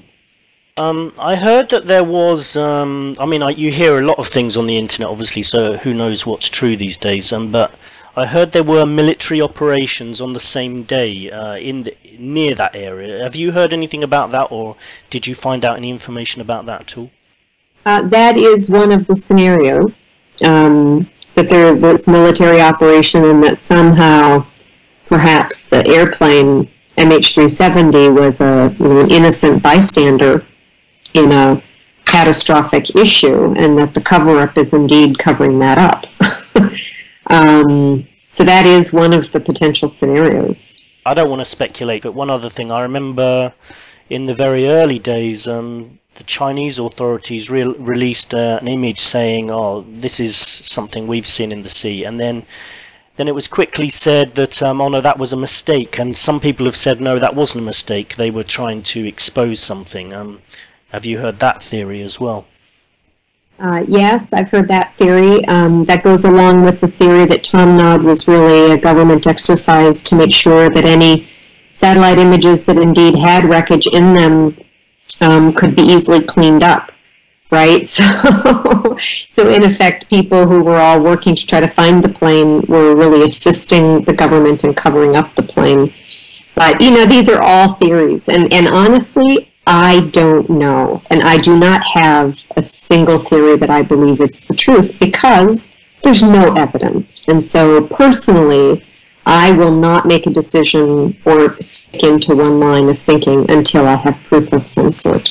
Honestly, it actually gives me a headache trying to think about, you know, trying to work it out, because I think it's impossible. I mean, at the end of the day, I think you do need somebody to come forward who knows what they're talking about, and I really hope that someone does come forward in this successful campaign, and that people do give some money. I'm going to go and donate now myself, I think, because I honestly haven't so far. I think sometimes it's just about finding the time, just making the time to go and do it. So I'm going to go and do it now, and I suggest anyone who listening who does care about this incident at all, or you know, cares about the fact that a plane has gone missing, and that, you know, are even just from a safety point of view, or would like to get answers to what's happened here, because it's not nice to have these mysteries hanging around anyway, then please go and donate. Okay, so I really hope you get some answers, Sarah. Thanks for joining us today.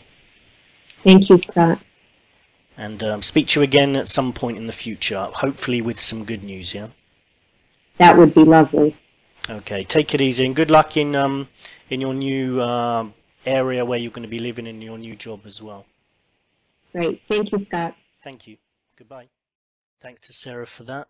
Remember, we welcome listeners as well as guest speakers on this show. So if you want to come on this show and you're just a listener, but you have some extensive knowledge on a subject, or you just want to come and say hello, please drop us an email, scottsentinel9@gmail.com, and we'll see if we can get you on. Don't forget to visit us on Facebook, Scott Sentinel, or on Twitter as well. Topics coming up in future episodes could include satanic rituals and the occult, zombies and voodoo, mysterious celebrity deaths, planned obsolescence, patterns in world events, the Dyatlov Pass incident. Now to the economic, sports, space and weather section, where we talk about anything that may have cropped up. Not much to talk about in the economics world. I'm not going to talk too much about it at the moment anyway. I'm sure there is lots to talk about. Chemtrails. I was walking along in Harrow, London, a few weeks ago, and there was quite a few trails across the sky. There was a plane that was going along, pumping out 2 jets of thick white pollutant, and it was not dispersing.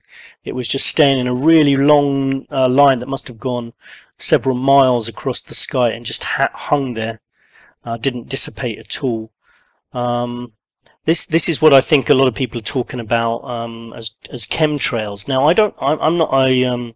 I'm not too well informed on this topic, but at some point I do want to get someone on to talk about it. I don't know if it's happening, but certainly there did seem to be like a pattern of these lines across the sky in London, and they do seem to be different from your normal contrail that most planes leave. Now, it has been admitted by people such as Al Gore that this is being looked into. Geoengineering, scientists have been looking at ways to affect the climate.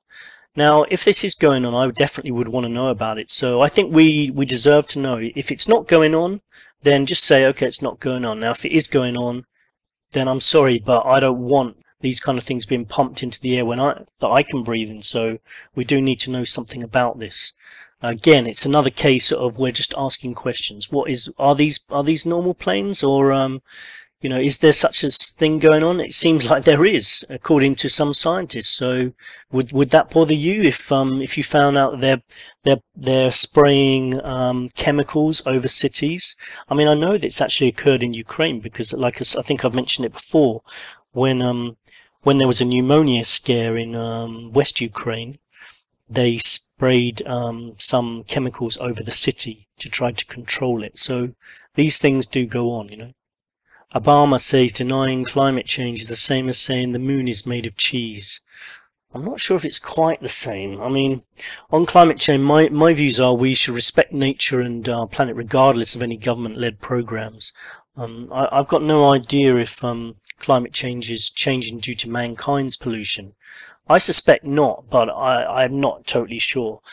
I suspect that if there is climate change going on due to pollution, it's more likely to be because of the thousands of nuclear bombs that we've tested over the years. I mean, you've got those plumes of radioactive blasts going up into the atmosphere. Of course, that's going to have an effect. Whatever has happened, I don't like the way political correctness is forcing people to remodel their opinions, or for people such as scientists or just normal people being ostracized or ridiculed because of their beliefs on evolution, climate control, religion, etc. It's just another form of control. Populations have control over each other by doing this, and governments have control over people's thoughts as well. My slight skepticism about climate change and whether it's happening is based on the fact that if people like Obama are promoting it, then there should be great caution about putting too much faith in it. The World Cup has started in Brazil. A lot has been said about the money Brazil were able to come up for this tournament despite their areas of poverty in the favelas. I've seen stories this week of street kids being killed by the police to sort of clean up before the World Cup. I hope that's not true. There's definitely been arrests. At least 18 people were arrested during the protests outside the World Cup soccer tournament across the country. Qatar World Cup corruption claims continue. FIFA facing fresh allegations of corruption over its decision to award the 2022 World Cup to Qatar. Sepp Blatter says these accusations are racism, common tactic to try and gain support by using things like racism to try to defend your point of view. So the World Cup started anyway. French manager Didier Deschamps claims a training session ahead of their World Cup opening game was interrupted by a drone hovering over the pitch. Get used to drones because these things are here to stay. Deschamps says the unmanned flying machine was spotted above the team's Brazilian base. Apparently drones are used more and more, said Deschamps ahead of his team's Group E match with Honduras on Sunday. We don't want intrusion into our privacy. It's hard to fight against it. FIFA handles this and has been carrying out an inquiry. Drones are more commonly used to spy on military targets, but are increasingly being used against civilians. First, they're going to be used for spying. Later on, it wouldn't surprise me if they're going to be used to detain or even kill citizens. And when that starts, it's time to find a safe place. Just to finish the day, remember, blind belief in authority is the greatest enemy of truth. Albert Einstein said that, and he was a fairly intelligent guy. We encourage the sharing of this show and posting of links on other sites, adding playlists onto your pages. Try to please help promote this this site if you can, and these shows. We would like to try to get more listeners, and the more listeners we can get, then the more guests we can get on, that kind of thing. So if you can, I would just ask, please, today, if you could maybe share some of these links on your Facebook pages, or share it on YouTube. Just try to help promote it if you can. I'd be really grateful if you could do that anyway. Always looking for sponsors, advertisers that fit in with the ethics of this show. Finance, please get in contact, scottsentinel9@gmail.com if you want to become involved in any way as well. We always need help, so please get in contact. The kind of help we would need would be helping to promote the show. What else? Helping to contact guests. Helping to, if you know any celebrity guests who'd like to come on and talk about it, it always helps because celebrity guests will bring in the numbers of listeners as well, which means that we can get even better guests on in the future as well. So just contact us if you feel like you'd like to help in any way. Anyway, thanks for listening. Catch you later. Goodbye.